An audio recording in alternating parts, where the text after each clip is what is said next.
Bueno, habíamos dicho, que estábamos planteándonos la cuestión de la vida. Pues nací en un pueblo y desde muy pequeño empecé a percibir lo que era la naturaleza, a percibir a las personas.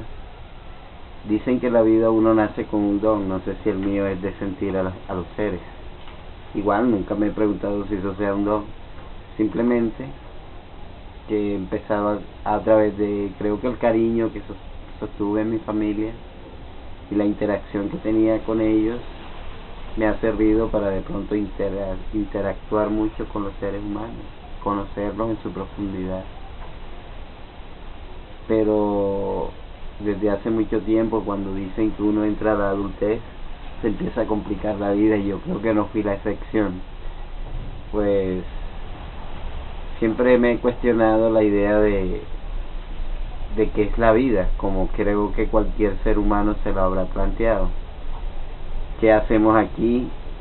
¿Qué es el papel? Si solamente el papel que nosotros venimos aquí es a estar hablando de un Dios nada más, o a estar pensando en que debemos nacer y debemos tener una profesión, o cualquier cosa que el ser humano decida hacer. Yo siempre me he planteado si eso es lo que uno tiene que hacer, ¿sí? O sea, si es que la vida o el manual de la vida que nos dice, nos plantea que tenemos que decidir algo en la vida, tenemos que darle el color o figura a cualquier cuestión que se mencione en la vida, cuando simplemente con apreciar la naturaleza, los animales, el viento y lo hermoso que es el mundo como tal, no creo que haya más interrogante de lo que pueda ser la vida. Igual no soy el que tiene la verdad, pero en mi planteamiento y en mi convivencia y mi experiencia de vida que llevo, creo que no es tan difícil vivir si no se tiene algo, ¿sí? Vivir y respirar es lo mismo que tener un carro. Vivir y respirar es lo mismo que tener un televisor. Vivir y respirar es lo mismo que tener un pantalón nuevo, unos zapatos nuevos. Pues sí. Si esos son los códigos que tenemos para ser seres humanos, pues pienso que son absurdos, porque hay tantas cosas, no sé, como la desigualdad. Pero si la desigualdad existe, porque es un desequilibrio natural. En la naturaleza existe lo negativo y lo positivo, el bien y el mal, como se le quiera llamar en las religiones. Es la misma dicotomía que existe en todo. Puede existir el que tiene y puede existir el que no tiene. Y el desequilibrio creo que empieza es cuando el que tiene quiere más y el que no tiene lo quiere, pero no tiene las circunstancias ni las formas de hacerlo o de conseguirlo. Entonces es ahí donde yo veo que la vida se vuelve una inconsistencia, pues.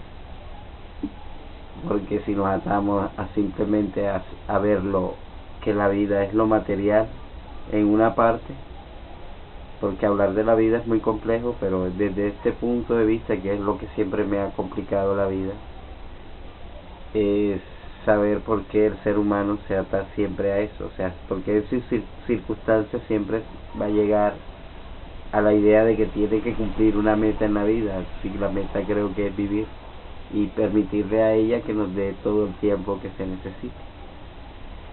Siempre hablo de la vida porque creo que la invención de Dios es meramente, y como veo que lo contemplo y como veo que la gente lo practica y lo menciona, lo alaba o lo vive, perdón, es una invención meramente humana. Igual lo vuelven humano, pues, porque no consigo la idea de un Dios que nos cree, nos dé un espacio de vida, un hálito de vida, y después tengamos que vivir con miedo para que Él pueda ejercer su poder. ¿Sí? Es como la idea de que un padre quiere tener un hijo, pero tiene que venderle la idea de que tiene que temerle para que pueda complacerlo en lo que él necesite. O sea, yo siento que es una disparidad totalmente. pues también vivo a la orilla del camino, pues nunca me han gustado involucrarme de lleno en una religión concisa, en una doctrina concisa, porque pienso que todo lo que el hombre inventa es deficiente, porque el ser humano no se conoce a sí mismo, nada de lo que pueda crear puede ser perfecto. Hasta el punto en que uno no se conozca, no sepa su relación con la naturaleza y la vida, es un ser incompleto, un ser que le hace falta mucho, le hace falta relacionarse, saber su papel y su intelectualidad con interacción, perdón, con la naturaleza, la energía del cosmos, porque aunque la religión nos venda de que Dios nos hizo, pues nosotros apenas somos nada en el universo. Si analizamos la inmensidad que es el universo, nosotros somos apenas que nada. Y ese raciocinio que nos ha llevado a convertirnos, y que creo yo, y siempre ha sido mi planteamiento, que es irracional, aunque parezca ilógico, es el que ha llevado al ser humano a la destrucción que tiene, porque aunque parezca ilógico lo es, pues perdón a la redundancia, pero se tiene una coherencia de las cosas y se tiene una conciencia de lo que se hace, pero todo lo que se hace entorpece la vida y entorpece la naturaleza. Todo lo que el hombre ha hecho no ha sido para beneficio de la vida, ni siquiera de la tierra como tal, porque todo lo ha sido para su propio beneficio. Que eso me ha llevado también a otra pregunta: ¿qué consigue el ser humano con ese poder que quiere? O sea, consigue la inmortalidad, porque si consigue la inmortalidad vale la pena tener el poder, porque tener poder y saber que se va a sucumbir hasta la muerte es como hacer daño, como hacer ratón, morirse, hacer daño, dejar infección y perderse y dejar todo el revuelto hecho y ya no existe. Lo mismo que hace el ser humano: destruye, convive de lo que destruye, y después otros son los que tienen que reponer el daño que él ha hecho. A nosotros nos dejaron la mal llamada fenómenos del niño y de la niña, que son el ¿cómo es que se le llama esto? El calentamiento global. Y ahora pretenden de que nosotros seamos los que tenemos que solucionar el problema, cuando ya el problema no tiene solución. Más bien debemos crear una conciencia de las cosas, crearnos una conciencia de que para qué se vive, para qué se tuvo la conciencia, o sea, para qué de todos nosotros, entre todos los millones de seres vivos que han habitado la Tierra, por qué el Homo sapiens fue el que decidió o tuvo la fortuna de crearse la conciencia, o sea, ser consciente de que es un ser vivo y un ser limitado, porque hasta ahí es donde llega la conciencia. La conciencia es simplemente darse cuenta de lo que se es, que no lo tiene el animal, no lo tiene el caballo, no lo tiene el elefante, ningún otro ser vivo, solo lo tiene el ser humano. He ahí mi gran interrogante: si nosotros se nos dio esa capacidad de razonar, de crear. Yo siempre he pensado de que la naturaleza nos los dio para ayudarle, no para destruir. O sea, digo yo, o sea, esa siempre ha sido mi postura, de que si somos racionales, tenemos una conciencia, creamos un diálogo coherente, a diferencia del elefante, que solo se entiende entre el elefante.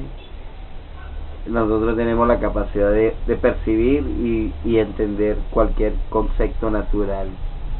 Entonces, solo se nos dio la conciencia para crear poder. Eso ha sido siempre mi pregunta. Solo para beneficio personal del ser humano fue que se dio la conciencia. Creo que no. Creo que la naturaleza nos pedía una ayuda, simplemente, ¿sí? Modificar. Y yo en mi práctica, cuando modifico la naturaleza, me doy cuenta de eso. Cuando tú controlas la naturaleza, ella se mantiene estable, pero cuando abusas de ella, pues ya verás los problemas que estamos viviendo, sencillamente. Entonces creo que en mi postura y en mi tesis de vida que tengo, creo que esa ha sido, siempre he sostenido de que la naturaleza nos dio la conciencia, pero para que creáramos una ayuda hacia ella, no una destrucción. hablo de la naturaleza y siempre sostendré la naturaleza porque la idea de Dios siempre me ha parecido y me parecerá absurda desde el punto de vista en que analizo a los seres humanos, más cuando hablan de Dios, ¿sí? Porque hay algo que nosotros podemos ver y sentir del ser humano, es lo que plantea, lo que nos dice, pero no lo que piensa, ¿sí? Y tú en tu postura nos puedes decir y me puedes hablar de Dios, pero en tu conciencia y en tu comportamiento, ¿qué llevas de Él? Y la ilógica también, cuando hablemos y entramos a la religión, se habla de una cosa y se hacen otras cosas. O sea, ¿cuál es la disparidad que se tiene cuando se habla de religiosidad? La religiosidad es algo sagrado, es algo que empieza desde el punto de vista en que tú mismo te empieces a transformar, y no sea desde el punto de vista en que lo hagas para que otros seres vean que tú estás cambiando. El cambio lo hace uno para uno mismo, que después se refleje en los demás es otra cosa, pero desde que el punto de vista en que lo hagamos para pensar en que otro debe pensar diferente de nosotros, pues me parece absurdo. Ya, no sé, corta si quieres porque ya estoy divagando.